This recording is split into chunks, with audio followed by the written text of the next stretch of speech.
ਦੀ गिरफ्तारी ਨੂੰ ਲੈ ਕੇ ਲਗਾਤਾਰ ਵਿਰੋਧ ਕੀਤਾ ਜਾ ਰਿਹਾ ਹੈ ਤੇ ਉੱਥੇ ਹੀ ਬੀਜੇਪੀ ਦੇ ਉੱਤੇ ਪਲਟਵਾਰ ਵੀ ਕੀਤੇ ਜਾ ਰਹੇ ਨੇ ਤੇ ਅੱਜ ਰਾਮਲੀਲਾ ਮੈਦਾਨ ਦਿੱਲੀ ਦੇ ਵਿੱਚ ਇੱਕ ਮਹਾ ਰੈਲੀ ਦੋਵਾਂ ਦੇ ਵੱਲੋਂ ਕੀਤੀ ਜਾ ਰਹੀ ਹੈ ਜਿਸ ਨੂੰ ਲੈ ਕੇ ਕਾਂਗਰਸ ਪਾਰਟੀ ਅਤੇ ਆਮ ਆਦਮੀ ਪਾਰਟੀ ਅੱਜ ਇੱਕ ਵੱਡਾ ਪ੍ਰਦਰਸ਼ਨ ਕਰ ਰਹੇ ਨੇ ਤੇ ਉੱਥੇ ਹੀ ਬੀਜੇਪੀ ਦੇ ਉੱਤੇ ਹੱਲਾ ਬੋਲਿਆ ਗਿਆ ਤੇ ਜਿਸ ਨੂੰ ਲੈ ਕੇ ਦੱਸ ਦਈਏ ਕਿ ਉੱਥੇ ਹੀ ਰਾਹੁਲ ਗਾਂਧੀ ਦਾ ਇੱਕ ਵੱਡਾ ਬਿਆਨ ਸਾਹਮਣੇ ਆਇਆ ਤੇ ਉਹਨਾਂ ਨੇ ਤਿੱਖੇ ਨਿਸ਼ਾਨੇ ਭਾਜਪਾ ਤੇ ਸਾਧੇ ਨੇ ਤੇ ਉਹਨਾਂ ਨੇ ਕਿਹਾ ਕਿ ਆਵਾਜ਼ ਨੂੰ ਦਬਾਉਣ ਦੀ ਕੋਸ਼ਿਸ਼ ਕੀਤੀ ਜਾ ਰਹੀ ਹੈ, ਲੋਕਤੰਤਰ ਦਾ ਘਾਣ ਕੀਤਾ ਜਾ ਰਿਹਾ ਤੇ ਕਾਂਗਰਸ ਪਾਰਟੀ ਦੇ ਕਈ ਅਕਾਊਂਟ ਫਰੀਜ਼ ਕਰ ਦਿੱਤੇ ਨੇ ਤੇ ਭਾਜਪਾ ਦੇ ਉੱਤੇ ਇੱਕ ਵਾਰ ਫਿਰ ਤੋਂ ਗੰਭੀਰ ਇਲਜ਼ਾਮ ਲਗਾਏ ਗਏ ਨੇ ਤੇ ਜਿਸ ਨੂੰ ਲੈ ਕੇ ਤਿੱਖੇ ਨਿਸ਼ਾਨੇ ਭਾਜਪਾ ਦੇ ਉੱਤੇ ਸਾਧੇ ਜਾ ਰਹੇ ਨੇ ਤੇ ਉੱਥੇ ਹੀ ਜਿਹੜਾ ਇੱਕ ਵੋਟਾਂ ਆ ਰਹੀਆਂ ਨੇ ਤੇ ਵੋਟਾਂ ਤੋਂ ਪਹਿਲਾਂ ਪੂਰੀ ਤਰ੍ਹਾਂ ਸਿਆਸਤ ਭਖੀ ਹੋਈ ਦਿਖਾਈ ਦੇ ਰਹੀ ਹੈ ਤੇ ਇੱਕ ਦੂਜੇ ਤੇ ਉੱਤੇ ਤਿੱਖੇ ਨਿਸ਼ਾਨੇ ਜਿਹੜੇ ਸਾਧੇ ਜਾ ਰਹੇ ਨੇ। ਹੋਰ ਕੀ ਕਹਿਣਾ ਹੈ राहुल गांधी का सुन दे। नरेंद्र मोदी जी इस चुनाव में मैच फिक्सिंग करने की कोशिश कर रहे हैं। ये जो उनका 400 सीट का नारा है,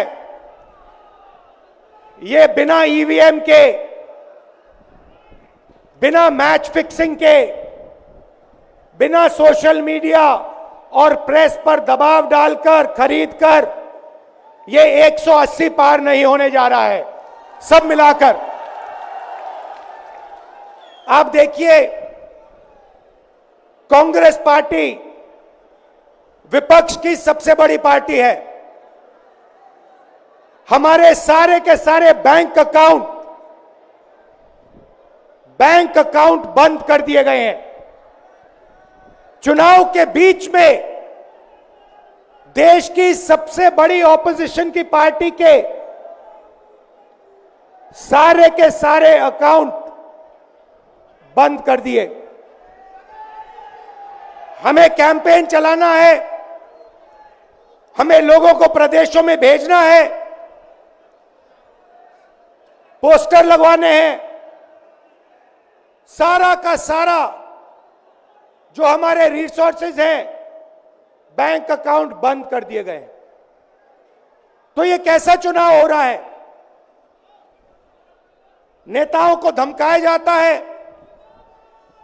पैसे देकर सरकारों को गिराया जाता है, नेताओं को जेल में डाला जाता है। केजरीवाल जी को, सोरेन जी को ये पूरी की पूरी मैच फिक्सिंग करने की कोशिश की जा रही है। और ये मैच फिक्सिंग सिर्फ नरेंद्र मोदी नहीं कर रहे हैं, ये मैच फिक्सिंग नरेंद्र मोदी और हिंदुस्तान के 3-4 सबसे बड़े अरबपति मिलकर कर रहे हैं। ये सच्चाई है। और ये मैच फिक्सिंग क्यों हो रही है? भाइयों और बहनों, इसका सिर्फ एक लक्ष्य है कि हिंदुस्तान का संविधान, जिसने इस देश के गरीब लोगों को भविष्य दिया, सपने देखने का हक दिया, उस संविधान को हिंदुस्तान के गरीब जनता से के हाथ से छीनने के लिए यह मैच फिक्सिंग की जा रही है। और मैं आपको बताना चाहता हूं कि जिस दिन यह संविधान खत्म हो गया, उस दिन यह हिंदुस्तान नहीं बचेगा। इसको पुलिस से, धमकी से नहीं चलाया जा सकता है। यह जो संविधान है, हिंदुस्तान की जनता की आवाज है, हिंदुस्तान के दिल की धड़कन है। इसको जिस दिन खत्म कर दिया गया, उस दिन यहां पे हिंदुस्तान नहीं बचेगा। अलग अलग स्टेट हो जाएंगे, हिंदुस्तान नहीं बचेगा। यही इनका लक्ष्य है। ये सोचते हैं कि संविधान के बिना धमकाकर, डराकर police, CBI, ED, income tax department के साथ देश चलाया जा सकता है। ये सोचते हैं मीडिया के बिना देश चलाया जा सकता है।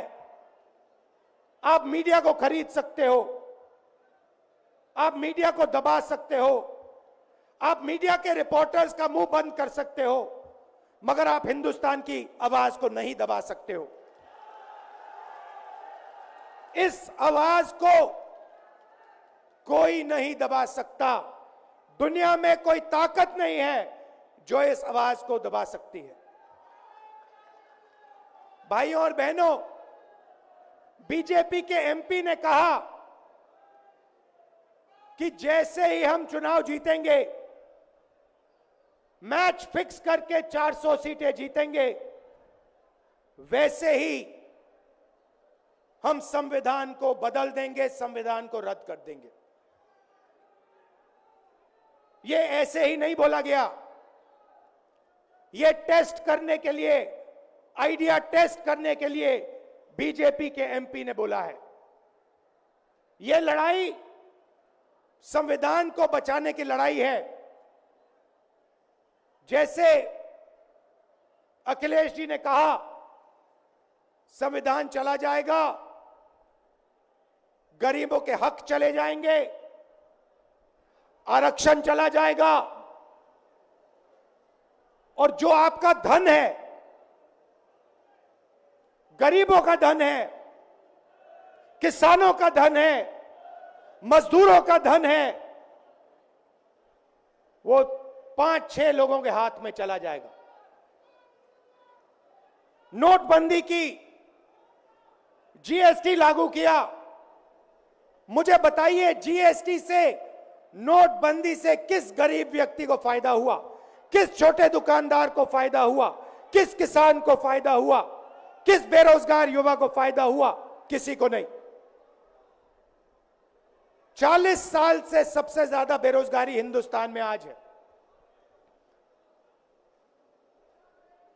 1% लोगों के पास हिंदुस्तान का पूरा धन, 22 लोग हैं।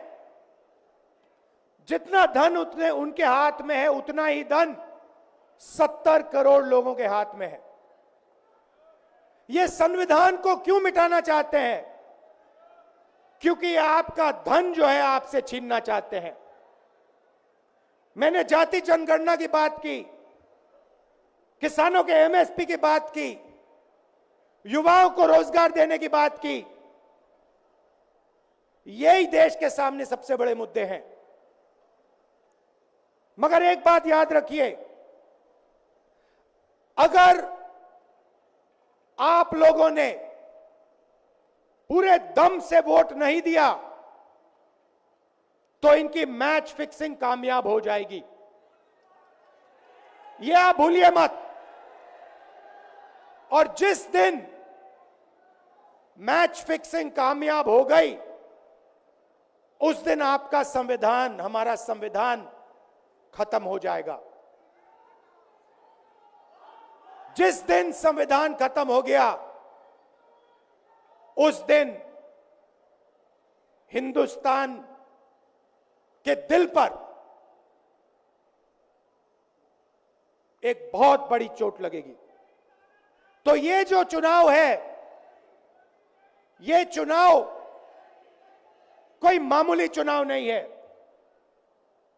ये चुनाव हिंदुस्तान को बचाने का, संविधान को बचाने का,